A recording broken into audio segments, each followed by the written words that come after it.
empathetic. Kind. Yeah. And that's a skill. I'm very good at telling to you straight, but perhaps not with white gloves on. I'm a tell to you straight guy, but sometimes I tell to you straight with like, So the tenaciousness to it. I got to learn that skill.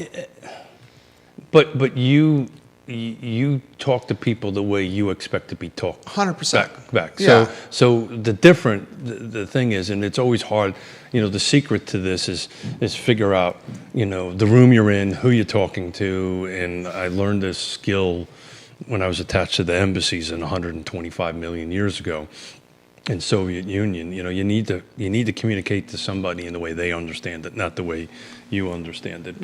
But the point is and we do this on the show, right? So if you push back at me and I push back hard at you, we like it. You're okay with it. Yeah, we want to. I crave it. Yeah. Which makes me a little bit, I think it's time for a little bit of therapy. But anyway. Like and share the show. Judah smiling on that? Judah's always smiling. Hey, he got his microphone. He knows firsthand what it's like. Viewers and listeners, Real Talk with Keith Smith. It's a data-driven Real Talk with Keith Smith. I think you're thoroughly going to enjoy this, guys. Like and share the show. Retweet the show if you're watching. Live on every social media platform known to mankind. We're excited to make a big announcement for next week on Real Talk with Keith Smith, which we will lead with. Judah Wickower, we're live on YouTube. We are live on Twitter. We're live on 15 Twitter pages to be exact. I'm going to confirm LinkedIn, and then we're going to rock and roll here on the Friday edition of a talk show that's absolutely beloved in this community. Judah, we are good on LinkedIn. My friend, we can rock and roll when you're ready, Judah. Quiet on the set.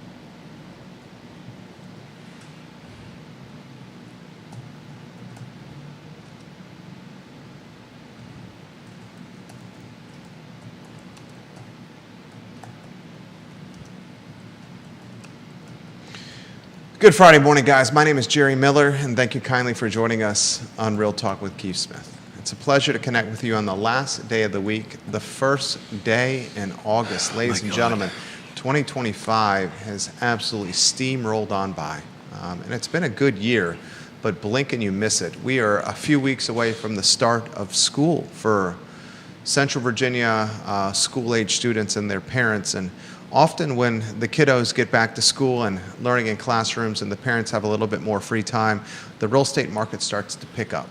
And I think that's what we're going to see here. I think you're seeing it already. Yeah, we're starting to see some movement right now as people are anticipating the kids getting back to school and people wrapping up vacation. There's a lot to cover on the program. The show is presented by Yes Realty Partners.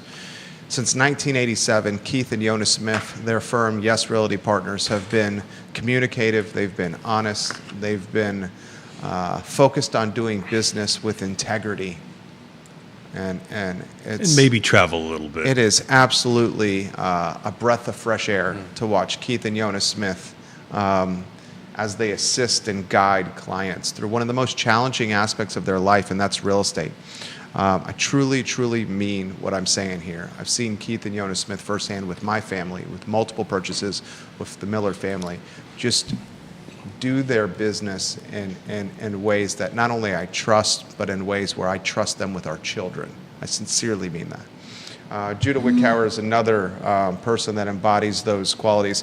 15 years of working alongside me ain't easy, and I think Judah does it with grace. I'm grateful that Judah's in a part of our family as well. If you can go to the studio camera and welcome the star of our show, Keith Smith, who I think needs no introduction, folks. He's just an all-around A-plus guy. My friend, we got a hell of an interview lined up for next Friday. We do. I'm going to let you kick off. I just don't know if I could. You got me here, brother. It's only. I sincerely mean it. Everything I'm at. Yeah. I mean, we've done 2 purchases with you and Yona. Yeah. I've seen it firsthand. Just how many years have we been here? 7. 7 years of sitting across you. Yeah. And then also we're in our 7th year. Yeah. 2 real estate purchases with you and Yona. I've seen it firsthand. Sure. I trust you with my kids. Well, we've offered multiple times to brush off our grandparents' skills, but we'll go through this.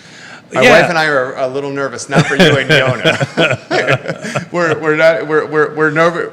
I'll take that back. We're nervous. No, I know exactly why you're nervous. Our kids are one of a kind. They are Oh, 1,000 miles an hour Time out. maniacs. Time out. Every parent says that, everything. I think what you should be really nervous about is, oh, I hung out with Uncle Keith and Uncle Yona, and they did this and we did that, and let's go ahead and do this. How come you're not cool like Uncle Keith and Uncle Yona? Because that's the feedback you get from grandparents, by the way. Well, I hope he hangs out with Uncle Keith. I hope they hang out with Uncle Keith and Aunt Yona. Aunt Yona, as opposed to Uncle Yona over there. Oh, did I screw that up? Did I really? Yeah. Because I'd have some explaining to do. That Lucy. would have some Lucy, explaining. I make some explaining to do. Lucy, you got some explaining to do. Well, it's Smith. You never know how I jumble words and come up on there. But people know what I'm saying. Look, I just, we take just to kick this off here before you do the big announcement. I track this week over week over week over week, and I really kind of look at every Friday. We are sitting right now, 7 days go back, all the 6 jurisdictions. 64 new homes came on the market, 84 went pending. Remember a few? Oh, yeah. That was like the thing. So you're starting, and I don't know if this is a one-off, and we'll see what next week is going to be like, but you're starting to see that switch a little bit, and who knows, maybe it's the fall market starting on August 1 or the last week of July, but I'll let you do what you do best and do the intro for next Friday, because we were able to put together a little bit of a rock star kind of thing. We have a fantastic show for a week from today on Real Talk with Keith Smith. And Vanessa Parkhill and Bob Yarborough and Richard Fox and Georgia Gilmer and Barbara Bosek and Donna Price and Michael Pruitt and Michael Guthrie and Sarah Buchensky, Kevin Yancey, and all the fine folks that are watching this fair talk show, like Eric Thompson. Ladies and gentlemen, mark your calendar for next Friday at 10:15 a.m. Fred Missel, he's a Democrat running for the Albemarle County Board of Supervisors in the Samuel Miller District. He will be in the studio live on Real Talk with Keith Smith. Scott Smith, he's a Republican. He's running for Albemarle County Board of Supervisors in the same Samuel Miller District. Competition, a contested election.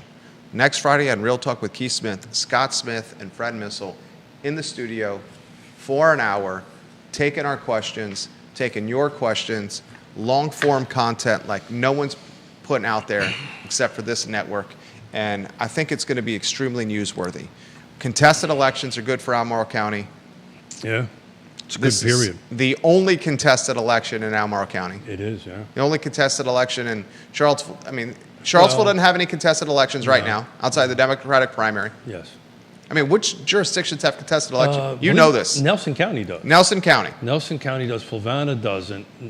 Nelson does. Nelson, I'm trying to put together a similar thing, but it's kind of interesting. There's quite a few people that are running for seats. I don't have the exact list on off the top of my head on that. And I believe and if Neil is watching, I believe there's a contested election in Greene County, but I may be wrong. I believe there's at least one in Greene County. But we're starting with probably the largest one, which is Fred and Scott, and we're going to do what we do best, right? We're going to keep it conversational over a cup of coffee. There's no gotcha questions, but this is going to be honest, straightforward conversation about, at the end of the day, there's really local government kind of does two big things, right? One is land use and the other is the budget and taxation, right? That's kind of tied together. So that's really the lion's share of the work that they do. It doesn't mean that there isn't other work, but that's usually the lion's share of it. So obviously this being a real estate show, we're going to kind of focus around real estate. Go figure on that. I'll highlight Michael Guthrie watching the program, who got a kick out of the Uncle Yona comment right there. Well, he would know better than most the words that come out of Smith's mouth. And usually it's Yona. We have Yona-isms, right? And Yona does it. But go ahead. He tags Jay Dominic in the feed and says pre-quals are up a bit as well, according to Jay Dominic. Yeah. Well, Michael Guthrie stopped by the studio a couple days ago, dropped off some samples of fuzzy coffee, which we have in the studio. Can we crack them open right now for Michael Guthrie and drink them? His son, J.M. Guthrie, has launched a beverage business. Cool. Fizzy and functional ice-cold bevs that fit seamlessly in your rotation. Fuzzy coffee, sparkling coffee for people who like their caffeine with a side of jolt, a side of pop. involved for brain functionality. So J.M. So what is Guthrie, he trying to say is maybe Smith needs some of that to fix his brain a little J.M. bit. Guthrie exited a business that he owned and is launching cool. a new business brand that I'm very excited to try. Oh, we got one over wow, there cool. for Keith. I would love to crack. Can I crack and drink? I'll drink this. Are you gonna Cool. have some? You should have some, right, Judah? Sparkling coffee, wicked. Well, I think we're going to do that. Sparkling coffee, fuzzy coffee, a new brand from the Guthrie clan and J.M. Guthrie. I'm going to crack it on air. So they're producing it in Arlington. That is cool. Yeah, that's where his son is located, Northern So Virginia. those are not watching, but are listening. It's very good. This is a fuzzy coffee, not a cold brew. That is very good. Judah's drinking it on a 3-shot. Judah, can you hop on a 3-shot? Cheers, everybody. So we can all do it. I think this could be part of the ad campaign. It is very good, Guthrie. Look at the can. The packaging is fantastic. Wow. The logoing is fantastic. Judah, you on a 3, hold that can up. I enjoy this. I like this. Oh wow, and it's sugar free. Mm-hmm. Oh wow. Sparkling coffee, very novel concept. Best served ice cold. It's good, right? Oh wow. That is awesome. So Thank you, Michael. yeah, look at that. 15 calories. That's a good sign. Yeah. JM, I think you're onto something here. Zero saturated fat, zero trans fat, zero cholesterol, zero sodium. Carbohydrates is 1%, which is super low. Zero sugars. It's excellent. Yeah, It's I excellent. love it. It's got a great finish. James Watson, hello, welcome to the broadcast. I wonder how you add a little alcohol in this stuff. I'm sure you can. You can add alcohol to anything. I will highlight that it's 10:31 in the morning. Not that it's When ever has that ever stopped. stopped Not that it's ever stopped the Real Talk plan over here. Folks, we got print, radio, and television watching the I Love CVille network That right is now. really This is good. very good. This is Well very done, good. Michael. His son. We want to highlight his son. Mike, I'm sure is part of it in some way. Vanessa shape, or form. Parkhill is asking, are there artificial sweeteners in this? No. I'll leave that. No, does it say no? No, I'm You're reading it? You know, so what happens when you reach a certain age, the first thing you do is you roll the product around to the nutrition facts. Just saying, that's what happens. It's got 0 added sugars. This is damn good. Yeah, I love I mean, I genuinely, sincerely mean Yeah, this. we might have to get get them as a sponsor. Yeah, It's- partner of the program over there, partner of the network, absolutely. So a week from today, Fred Missel and that's Scott really good. Smith. Judah, you like it? Do you have a take for the viewers and listeners? Are you on a 3-shot over there, Wickhauer? Yeah. I enjoy it. It's good. I've got one that's a tad sweet. Okay. Oh, So mine has 45 calories. so what's the so? He's got a different flavor. Oh, I'm on New Classic. I really like New Classic too. New Classic, I drink Yeah. this. I would sincerely drink this. I figured you guys didn't want the sweetened one. I love it Want the I what? figured that you guys wouldn't want the sweetened one. Why'd you figure that, by the way? because we're sweet enough as it Is that what it is? That we're sweet enough 100% as what is? it is. So that's exactly Hello. what it is. Okay, thank you, Judah. Yeah, Wanna Fuzzy, inspired by Mama Ann. Looks like. I think it's inspired by his grandmother. Oh, cool. Yeah. So I wonder, did his grandmother kind of like make this in the kitchen, kind of? Yeah, thing? that's what it was. Yeah, it's cool. inspired by his grandma. Not quite. What? Okay. You know, well, Share- Michael told share us the a story. with Yeah. us. Yeah, he said that when they were younger, she used to call she used to call sparkling water fuzzy. And so this is his tribute to her. So my grandkids call spicy water. Spicy sparkling water, spicy water? Okay. That is really good. That's very good. We're going I'm to gonna literally we're finish going to have a this. slight problem here in about 5 minutes. Or What, 10 you're going to minutes. have to hit the head? Is Well, what- that and between the latte I just finished and the caffeine. Yeah, you're in double. this- I'm actually double fisting here. I got 40 ounces of coffee in my Yeti and a fuzzy. I'll drink them both. So do you know? Get ready. A little factoid, and you probably know this. What's that? That's drip coffee, right? In your- This? yeah. Yeah, that's That actually has more caffeine in it than espresso does. a drip coffee does. Yeah, I did not know that. Google fact check that, but drip coffee has more caffeine in it than espresso. So next Friday at 10:15. 10:15. Missile and Smith. Please. So we're gonna do some. I'm gonna do some drip outs during the week. Try to get some folks to tune in. We're gonna do our normal style. We're gonna have a few questions and then see what the feed has to jump in. everybody knows the rules of Real Talk. We keep everything fair and no gotcha questions, but honest, straightforward questions and honest, straightforward discussion about what is really matters to our folks in the Samuel Miller district, right? Plus the region as a whole in Albemarle County. So, and it's very important. I mean, Charlottesville, the election is not just tied to Albemarle County. It's tied to Charlottesville. The Samuel Miller district is basically Charlottesville City in a lot of ways. I mean, the Samuel Miller district is 5th Street extended, Avon extended. Yeah. I mean, the Samuel Miller district plus it's got a lot of rural in it. It's a vast district. It's a vast district. Sure. Lonnie Murray, very curious your thoughts on this. Granted, Lonnie may not comment on this. Michael Pruitt. We should get Pruitt on the show. Yep. Make it a run for Congress, Michael Pruitt. Yeah. We've not had a show conversation, but he and I have been chatting a little commission, planning district commission stuff. So where do you want to go next? You want to talk a little bit? I think we should talk data. I mean, it seems like the market is moving a bit right now. It is. It's interesting. So because it was stalled over the summer, Smith. It was stalled over the summer. It was really stalled in the first quarter. Yeah. I think the summer it started picking back up, and you can see it's starting to pick back up here. When you've got 84 pendings and 64 new listings coming on, that's a pretty decent ratio. That's kind of going back to what we've seen before.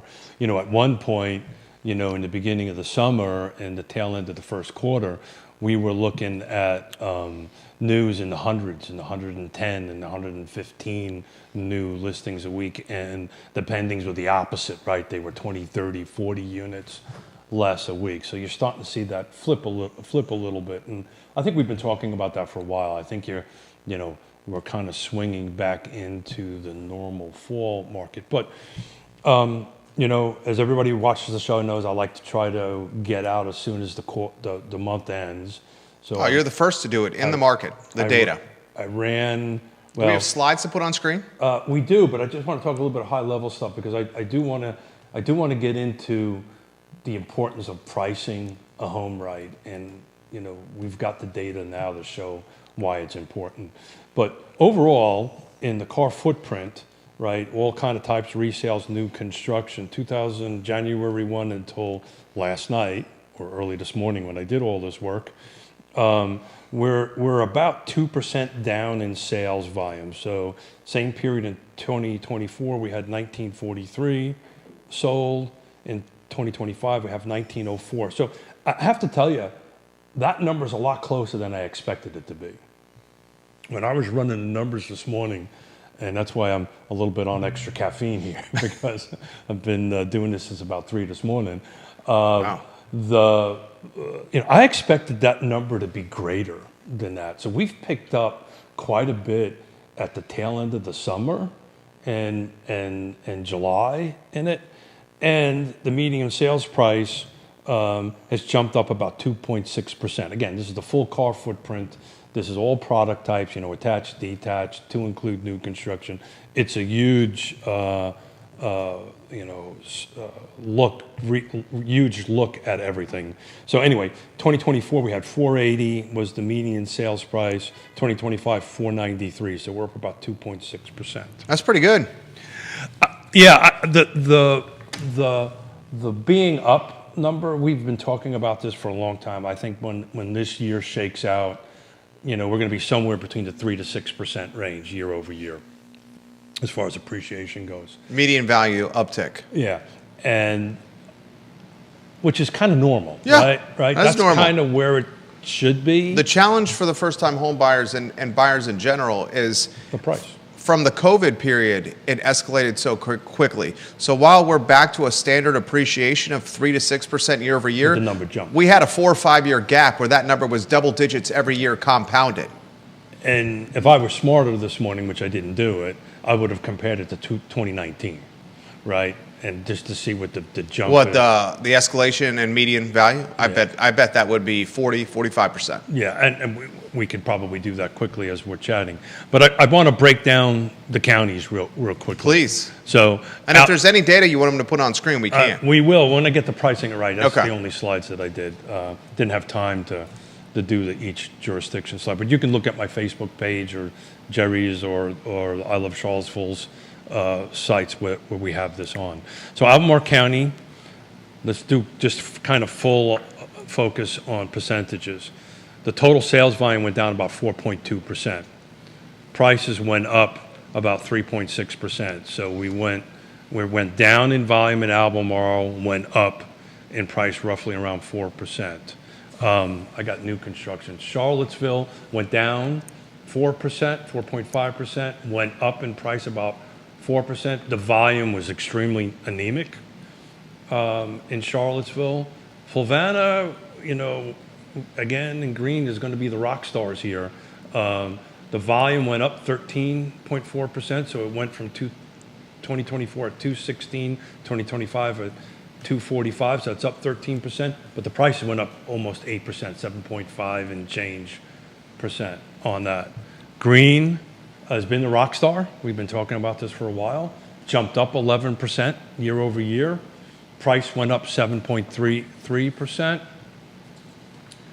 Louisa, and we'll talk Nelson County, Louisa actually went down 13% in sales. So Fluvanna went up, Green went up in sales. So these are the two rock stars in volumes. They also went up in valuation on that. 7% roughly for both counties equals 7.5, 7.3%. Louisa went down 13% but went up 4%.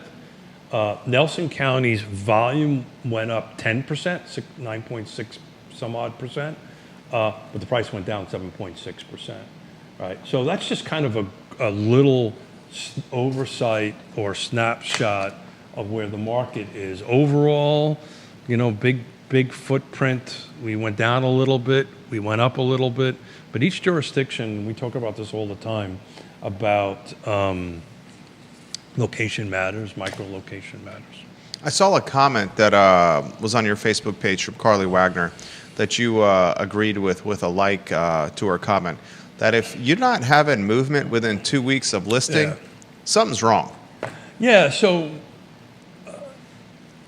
if I had the time, I'd show it, but the spreadsheet, which I kind of pull all this stuff together on, is huge from pulling off of CAR. So what I wanted to look at is, okay, homes that were on the market that had no price reductions, how did they perform?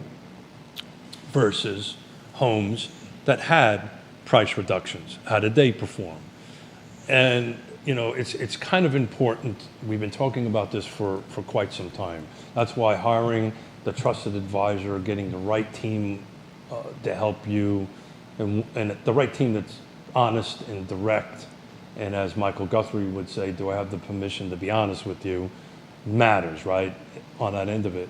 But the reality of it is if you do not price the home right going in, you're going to lose money.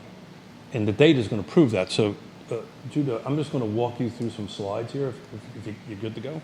So let's just take a look at Albemarle County. So that's slide number 1. So I titled it Prices Right Albemarle County. So no price, thank you, sir, no price reduction. So that means these were homes that went in at the right price, right? Average days on market was a little over 12.5 days. The average sold versus list, because that's what I wanted to look at. Okay, how did this work out? Sold for roughly 2.8%, so roughly 3%. So here's the deal. If you listen to your real estate agent, right, you put it on at the right market, on average, you're going to make 3% more than that. And that data's been kind of crunching for a while. But what happens if you don't? Yeah. Listen to this, folks. So he's doing a great job here, Jonas Smith. So thanks. Yeah. And he's on caffeine. He's doing a great double fisting caffeine. Well, that's double fisting now. The other stuff I was double fisting before that.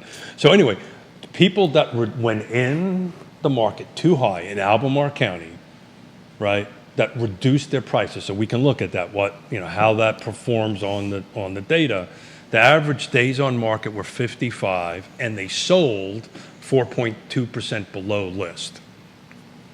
So that's telling me that if you do the math difference between it, let's just call it a 1% difference, just for sake of argument. You're sitting on the market way too long, right? You're losing 4.2%.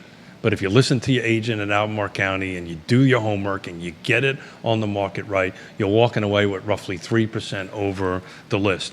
And there wasn't a single, and we'll go through each one, there wasn't a single jurisdiction, county or city, that did not go backwards. In other words, if you priced it right, you either got your list price or more. If you didn't price it right and you reduced it, you lost money. Yeah. You hear that, folks?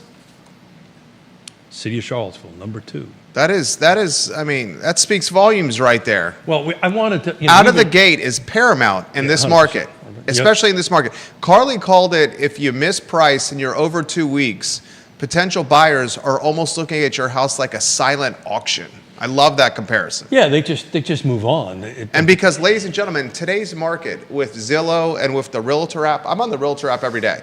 With Realtor app and with Zillow, you can see the pricing cuts and the history of the house and what's happened. That's not something that can be smoke and mirrored or disguised.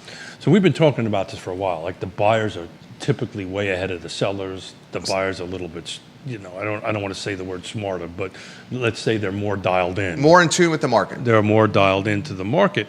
But if we just march through this real quick, because each jurisdiction's a little different, the city of Charlottesville, right? That's number 2, my friend.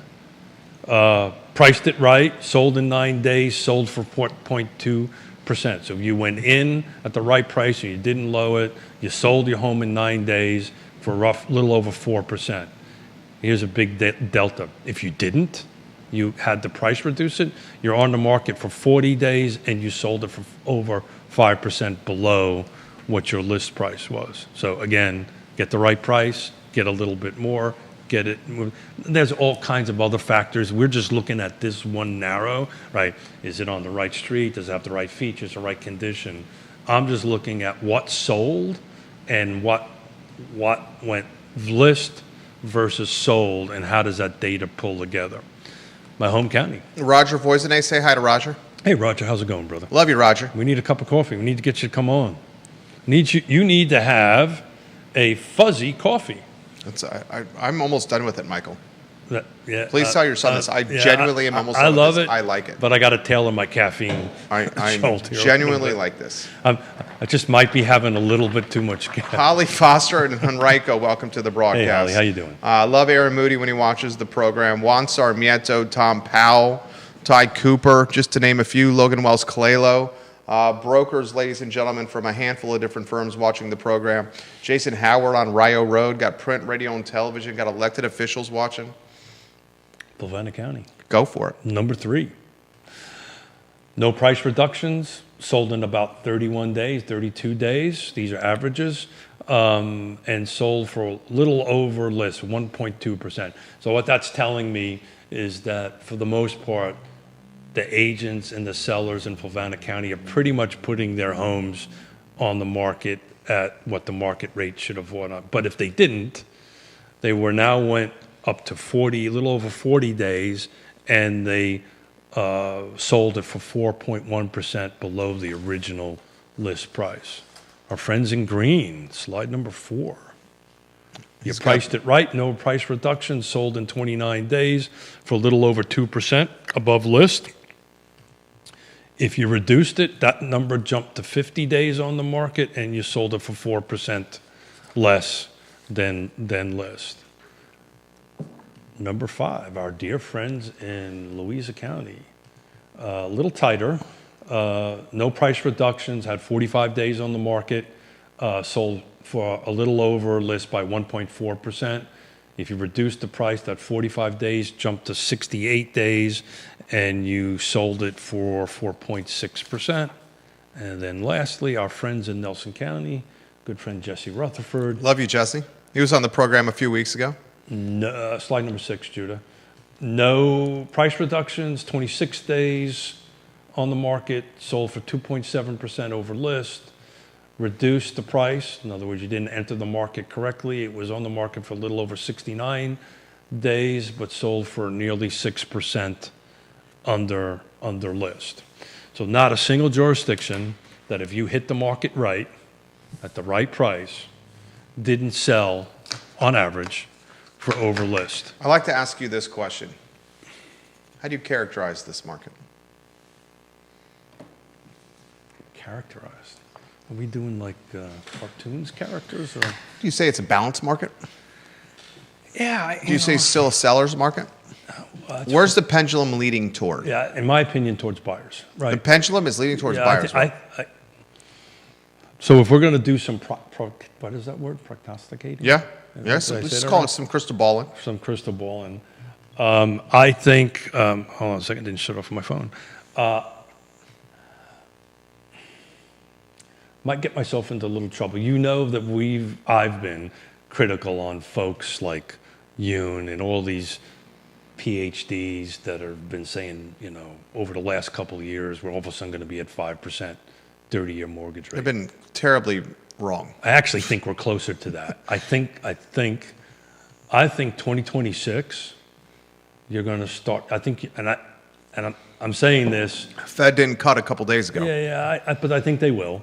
I just think you're going to start seeing that 7 creep down to 5, and I really think you're going to start seeing this buyer-seller relationship. It's already doing it. Swing over that way.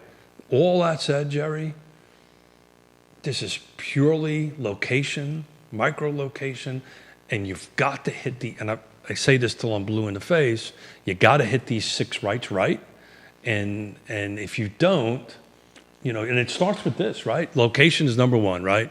You can't do anything about location, right? Your house is where your house is. What are the 3 locations that are the top? And then 3 locations that are the soft. Yeah, it's really hard because when I was looking at the data this morning, and I actually was looking at what the number 1 subdivision or the number 1, looking at actual subdivisions. Yeah. The number 1 is none, right? So there are more homes sold in none, which is how they define it in the MLS, right? Instead of, let's say, Lake Monticello or whatever, right? The Fluvanna County is a little different. Lake Monticello is usually the lion's share of that, but there really isn't any one huge location. It depends on what you're trying to buy, right? So if you're trying to buy a certain type of Western Albemarle property in a certain school system, then it could be that. But what I really wanted to highlight, you can't, if you're in the market to sell, you can't do much about your location. But you sure as heck can do something. Well, you may not be able, but you can sure as heck try to do something about pricing. And we now know, because we've done the data, right? If you price it right, you're going to sell it, and you're going to sell it for a little bit more over list.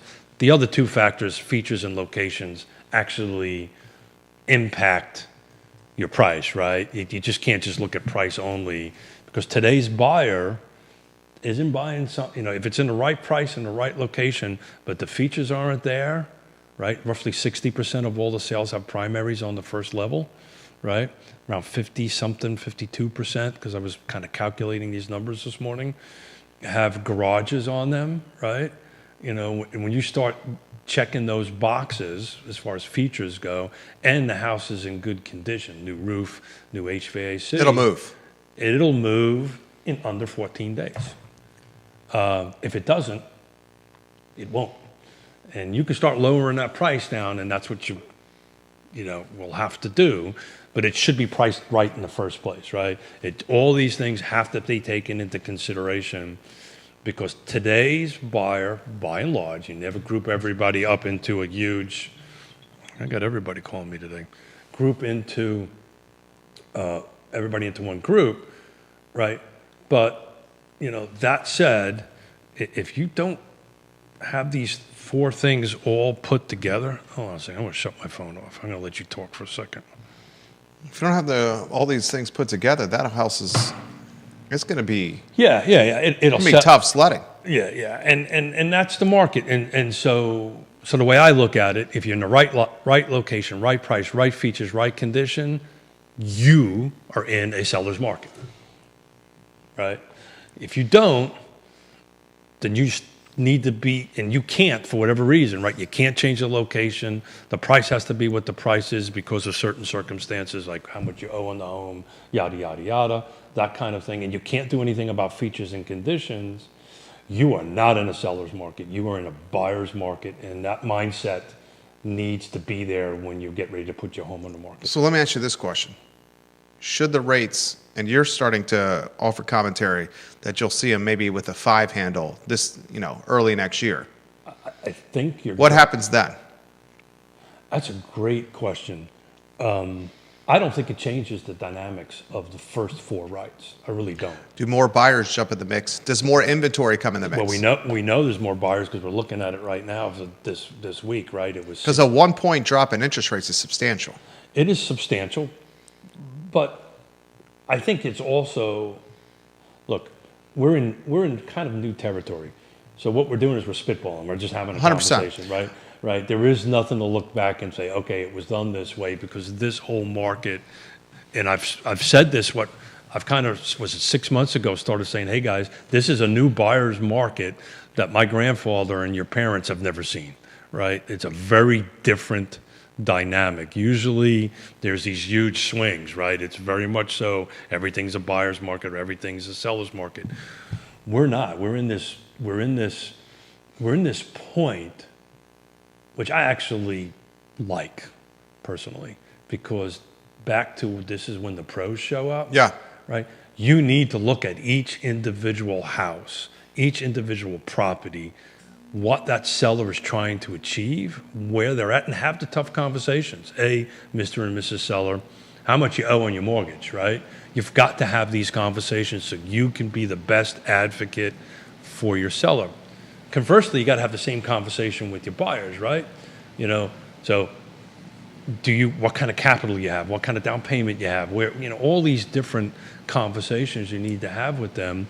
But, at the end of the day, this is a by unit market. It's not like in the unicorn years, as, what does Yoni used to say? A turkey? Turkeys fly in the wind. A turkey could fly in the wind. Comments coming in. Lloyd Snook, hello. Travis Hackworth in Danville, hello. Thank you for watching the program. Viewers and listeners, like and share the show. Matt Neese, hello. Kevin would like you to crystal ball his side of the mountain. Be safe out there, brother. Waynesboro and Augusta. Yeah. How do you characterize the Waynesboro-Augusta market? I know that's not your cup of tea. It's not my cup of tea. We do quite a bit of business over there. I just didn't dig into the data this morning, and I really wouldn't want to shoot off the hip on that. That said, my suspicion is it'll be performing very similar. I think you're going to see certain jurisdictions do very well, certain not. I think the thing about the other side of the mountain that you really need to take a dive into is the impact of new construction, right? There's quite a bit of new construction going on there. And, as a general rule, if you're in a subdivision that has, let's say, 50% existing homes and 50% of new homes getting built, the 50% of existing homes are at a disadvantage when it comes to selling, right? Yeah. And it depends on the size of the subdivision, right? When you take a look at something like Creekside out in Greene County, that project's going to be a project 5 to 10 years, right? When you take a look at Colonial Circle in Fulvana County, that'll be built out by the end of this year, right? So it's a whole different dynamic on it. But I will, Kevin, I will go ahead and do it. I literally, after midnight, which ended the numbers for July, and I knew we had a show this morning. I woke up pretty early to crunch numbers so we can get out there. But I'll take a look at it. And Kevin, be safe on the road, brother. The Shenandoah Valley's one of the Shenandoah Valley's finest backstops, Michael Plecker, who played in the New York Mets farm system and is a talented team member of Yes Realty Partners, says, "Did I hear Waynesboro and Augusta County brought up?" Yeah. Well, he would know better than anybody. We should ask him. Michael Plecker, the king of, is it Fontana? Where he lives? Fontana? I think he's the king of the world, bro. King of Pantops? How He's about the king that, of Mike Plecker? He's the king. Well, Monica, you're the king of Pantops. He's king of everything. The prince of Pantops. How's that, Michael Plecker? one of the Shenandoah Valley's finest backstops. Vanessa Parkhill agrees, just price it out of the gate the right way from the start. And it's such, the one of these days, I think we're going to do a show where we're going to bring in a couple of real estate agents and do a kitchen table conversation. That'd be a great show. Right, where you and I play a wonderful couple, and we're trying to sell. There we go. Okay. We're trying to sell. We'll play devil's advocate. I'll be the item, the couple, the member of the couple that wants to come out of the gates at the highest price possible. And I'll be the reasonable one. It's kind of like a everyday show for us. Oh, there we go. But yeah, I think that would be a great thing. So how they actually navigate that kitchen table conversation, and our chemistry is such that we'll bounce off of each other. That'll be great. But this is the hard kitchen table conversations. And look, I'll be honest. I'll look at it here, but I would think a huge percentage of the real estate agents in the car footprint have maybe 1 sale, 0 sales, 2 sales so far, right? And the pool of agents that are doing a larger portion of that is getting a little bit shallower on it. Tough profession.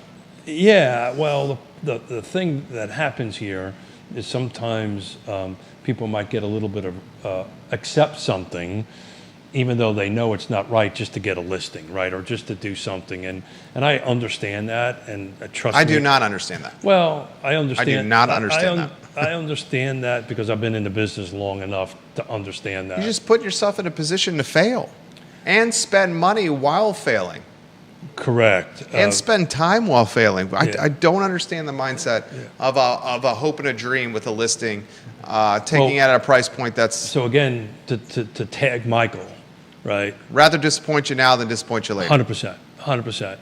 And also, as an agent, right, 0 is still 0. Right? If you don't sell it, 0 is still 0. But an agent that's doing It's no actually business is ahead of the agent that's taking listings that don't sell and does no business. Because the agent that's taking listings that don't sell So let's go back to this. is burning money on photography, marketing, 100%. time, effort. 100%. I'm going to take a sip of this so I can think a little straighter. This does something to your brain, I right? do not understand the... And Michael Plucker says, I'm all in for that sales role play. Please include me in that on that show. There you go. The Prince of Pantops. There you go.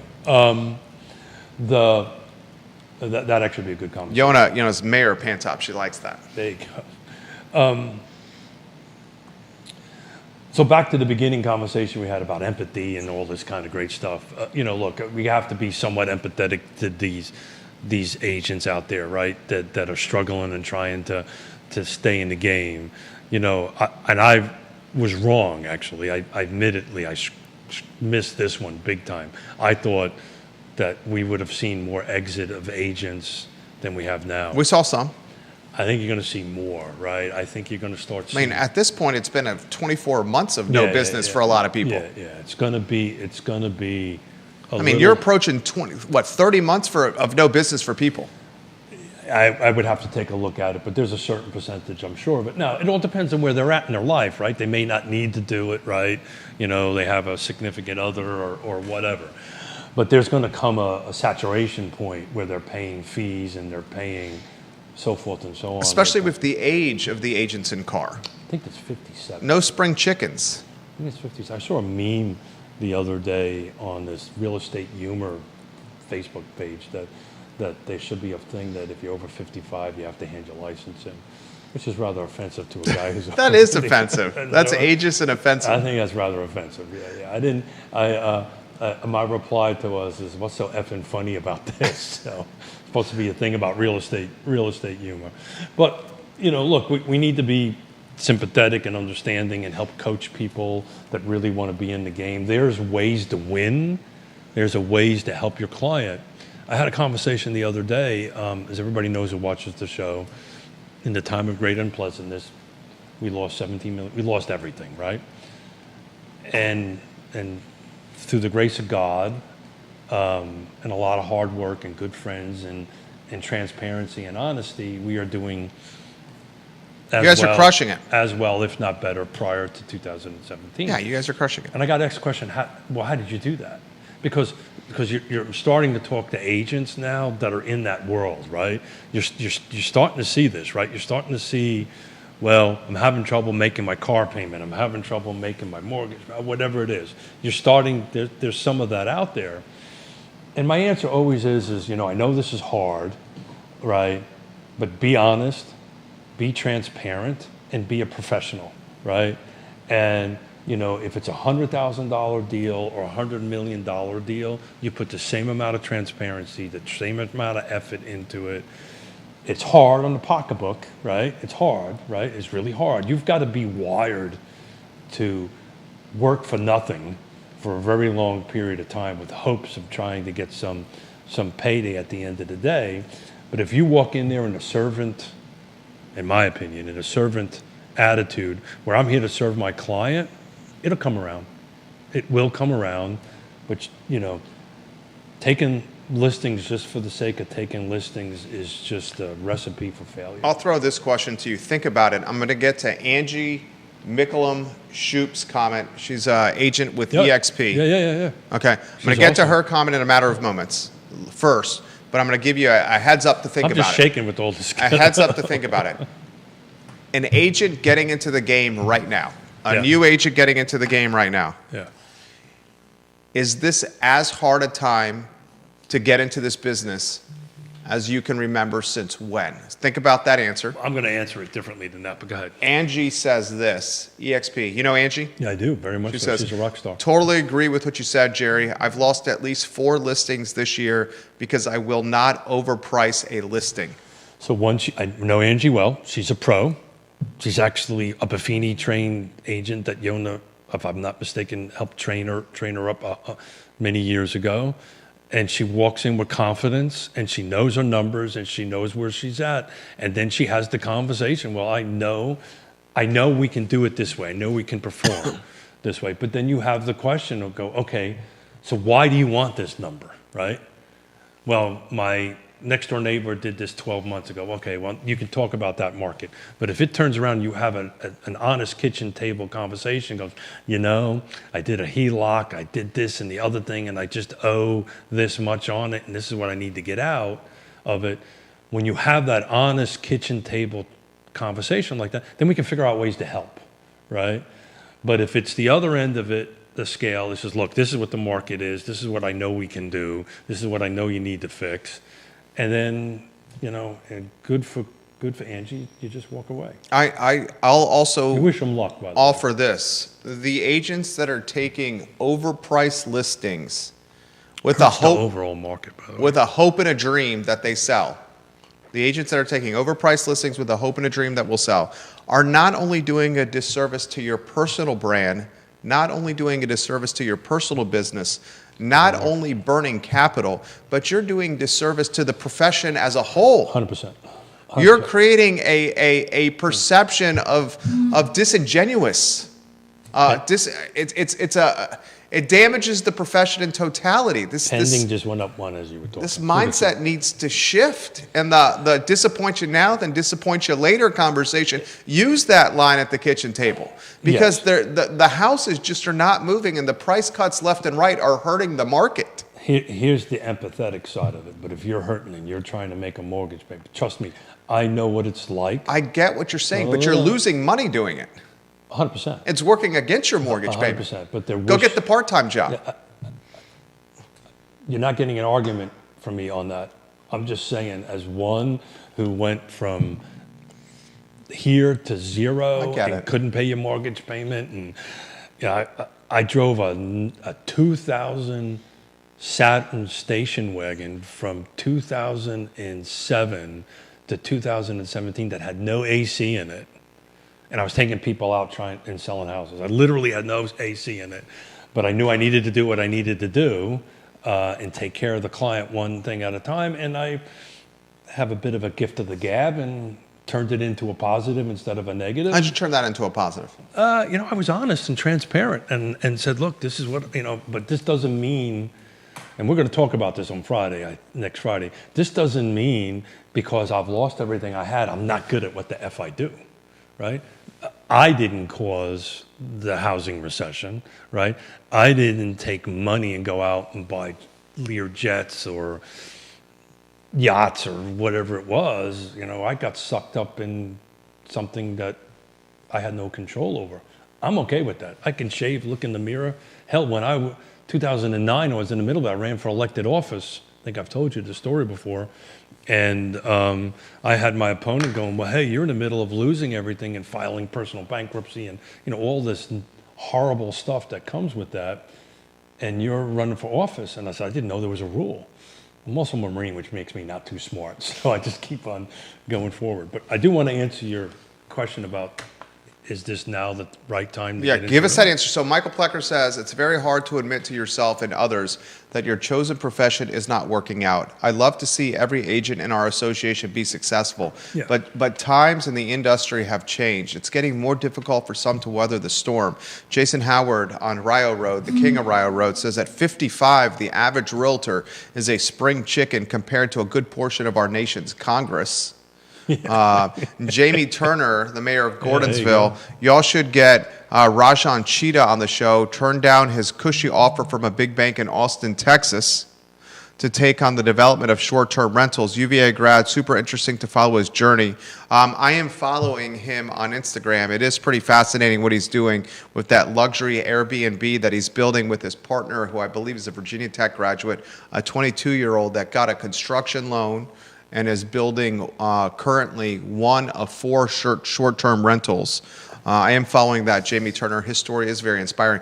I'm going to ask Keith Smith straight up this question. If you're a realtor, a new realtor, looking to get into this game we call real estate sales, is this as challenging a time as you can remember? I mean, compare and contrast this to the time of great unpleasantness, the housing recession. Yeah, Is it at all similar to that? from a real estate agent's perspective. Yeah, from a real estate agent's perspective. Yeah, so I'm just looking at the stats right. I'm going to answer the question a bit differently, but I'm just looking at the stats right now, car agents on that. So I just we've got 1,400 agents on there, but a lot of them, you know, just are like Woody Fincham, who's part of this, but he doesn't sell, right? I'll say this, and you go ahead. The real estate agent, the realtor profession, is the second most competitive profession in Central Virginia. The first most competitive profession in Central Virginia is trying to be a restaurant owner or a restaurateur. Following restaurant owner or restaurateur, realtor is the second most competitive and saturated profession in Central Virginia. Yeah. So there's 420 agents that have done 3 transactions or more out of 1,400 up until this point. So 420 agents is a third, roughly? Yeah. Roughly a third of agents have a profession here. See, agents is a bit of a skewed because it's showing 1,400, right? But it does include people like our good friend Woody, right? He doesn't sell, but he has access to it. He's part of the board and all that kind of Fincham Associates, Woody Fincham. So you would, unfortunately, they don't carve that out in the stats. Which they should. But they don't. So it's very difficult to go ahead and parse that out. You'd have to go through all 1,400 and pull it out. My point I'm trying to make is by this time of the year, if you're not at least at 3, it's going to be really hard to turn this into a living, right? If this is your full-on profession. But to answer your question a little differently, I actually think this is a perfect time to become a real estate agent. Versus the unicorn. I know you laugh, but you say this for the same reason I said, with the benefit of hindsight. I've been self-employed for 18 years. 18 years ago, you would never be able nearly to 18 years ago, I launched a business during a recession out of a condo that is now a rental property. Yeah. And my parents, my girlfriend at the time, and 2 of my best friends, I walk into the condo, and they are literally trying to have a what's it called when you have a conversation when you surprise people and you try to talk them out of something? You oftentimes see it with folks that are drinking or doing drugs or something like that, an intervention. So I go into my condo at the time, I walk in and oh my God, my girlfriend's there at the time, my parents, 2 other people, and they're having literally an intervention for me to talk me out of quitting my job in media and launching a digital advertising agency. And I said, if I'm like you, these people do this and say, don't do this. If anything, I'm going to do the exact opposite. Yeah, the worst thing in the world. Yeah, is to tell somebody like us to not to do something. Don't do this. Yeah, so I did it. No, worse than that. You can't do it. Yeah, and that's what it was. You can't do it. It was terrible. But 6 months, no revenue. Burned through all savings, had to welcome friends in to rent rooms in my condo to pay the mortgage. Well, you clearly got rid of the girlfriend, but not with her anymore. The friend's still close. My parents say, you know what, we were wrong. There you go. Now, 18 years later, we own 24 rental properties. And have a boatload of deal brokerage happening. They're doing that because multiple businesses. I get it. They were doing that because they love you, right? But they really love you because they later on in life would say, you know what, we were wrong. Yeah, and they do say that now. That takes a lot. They do say now we were wrong. That takes a lot of guts. You know. But I had 6 months of no revenue. 6 months of no revenue doing it in the time of great unpleasantness. Yeah, well, did not have a client or customer for 6 months. We had years of no revenue. Yeah. And that's what these folks are going into a market kind of like this. I understand that, but I was able to do it because I was in my mid-20s. I get it. Single. I get it. I was going to a Chinese restaurant at the time during the 6 months of no revenue to the lunch buffet with Ziploc bags, and when they weren't looking, was scraping food into Ziploc bags for food for the next day. You know what that builds? Food for my dog. Chinese food. True story. I believe you, but what does that build? I mean, it built survival skills. It built tenaciousness. It built 85 hours of work a week. So it's interesting. A lot of, you know that a real estate agent is going to be successful when they have the following mindset. Look, some of them could be very, I don't want to generalize it. But most real estate agents don't realize, first and foremost, they're business owners. First and foremost, you're a business owner. 100%. You're not a salesperson, right? You're not a decorator. You're not whatever you are. You are a business owner, and you need to look at what you do as a business. And a lot of folks either can't or unwilling to do that. And small business owners are all about risk management, right? I was invited. I turned it down to speak in Vegas next week. So the guy that invited me goes, "What, you don't like to gamble?" I said, "You'd have to talk to my wife because I think losing $17 million was being an entrepreneur is gambling." Yeah. I don't. At least I gambled on myself. I'm not going to gamble on on a slot machine. The slot machine. Yeah, I would say I'll go ahead and say this again, and I understand how your positioning of this. But this is as tough a market as the. So here's the thing: since the Great Recession, since the real estate recession. I got it. But if the agents that came in the time of great unpleasantness that figured out how to make it and work are extremely successful right now. Are freaking rock stars. Because they know what it takes to do it. And they remember what it takes to do it. The people that came in the unicorn years are hemorrhaging right now. Because they don't know what to do. They're running around in circles, right? Now they have great people like Michael Guthrie and Yona and some other folks that are helping manage them, and not manage them, but coach them through this. Okay, it's time to change. They have to want to do it, right? But I can tell you right now, if you want to get in the real estate space right now, right, and willing to put in the time, willing to do that. And here's what most people won't tell you, right? In your bank account, in your wallet, if you don't have 1 year of carrying cost, don't do it. Well, and what a lot of people don't tell you, if you want to get into real estate right now, not only do you need 1 year of carrying costs, but I would also suggest that you have an income stream. A part-time job, some kind of job where you're potentially able to work on the side and earn income while developing your real estate career. Here's the downside to that. Is you're not 100% in. Yeah. So we call them dual careers, and that's 100%, and they are very successful agents that do it because they understand you work an 80-hour week, not a 40-hour week, right? It's just like the conversation we're going to have with the two elected officials, the folks that are running Fred and Scott, right? Because I'm going to say this. You understand you're about ready to walk into another 40-hour-a-week job, right? So are you and your family prepared to do that, so forth and so on. So it is not a 40-hour-a-week job. It's not a 50-hour-a-week job. It's a 60-hour-a-week job. And over time... 60 hours a week over there, Judah. Did you hear that? Over time, when you start building systems and you start getting revenue coming in and you can hire assistants, but that's a long runway to get there. But I got to tell you right now, when I have conversations, I had a conversation with an 18-year-old. I was at the bike shop. I was getting my bike tuned up for a ride I'm doing tomorrow. And I'm going to call him a kid because at 18 he is. He goes, look, I need to talk to you about getting in the real estate space. I said, cool. So let me tell you how this is going to work. Blah, blah, blah, blah, blah, blah, blah. If you want to be successful at it, you need to have enough capital to survive, because it's going to be a long time before you start seeing money going in the positive direction on it. And the second thing that I always say is, if you can afford to do it and if you can get somebody to help you do it, you know what? Shadow somebody, team up with somebody. I'll do the grunt work for you. Somebody that you admire, that you want to build your business like. And if usually the people that are successful in doing that, if Jerry walks up and says, hey, can you show me how? We'd love to do it. Yeah, mentor. Mentor. Good choice of words. What time we got? 11:20. Phenomenal show, right? It was I know, from day one. This is a jolt, the fuzzy. Yeah, no kidding. I'm only got about a quarter away from I'm it. on cloud 9 right now. I'm on shaking. top of the mountain. Are you not?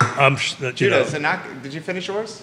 No, I did not finish it. I mean, I'll put enough room in it that I can put a little rum in it. This is fantastic. This is absolutely fantastic. So, hey, Michael, thank you for the fuzzy coffee. Everybody, please set your bat watches and your bat stations and seriously, all this that is kind of this stuff. is this is fantastic. I sincerely, mine's empty. Next, I love it. I'm Fuzzy sipping is good. Next Friday, Fred Missile, Scott Smith, no relation, by the way. Who knows? Maybe we might have to do a 23andMe at the table to see. Smith's a pretty common name there. We might be related. You never know. Pretty common name. Us Smiths kind of get around a little bit. So, but I'm looking forward to it because this is going to be a great thing. This is kind of the premier. Not that other races don't matter, but this is the premier contested race.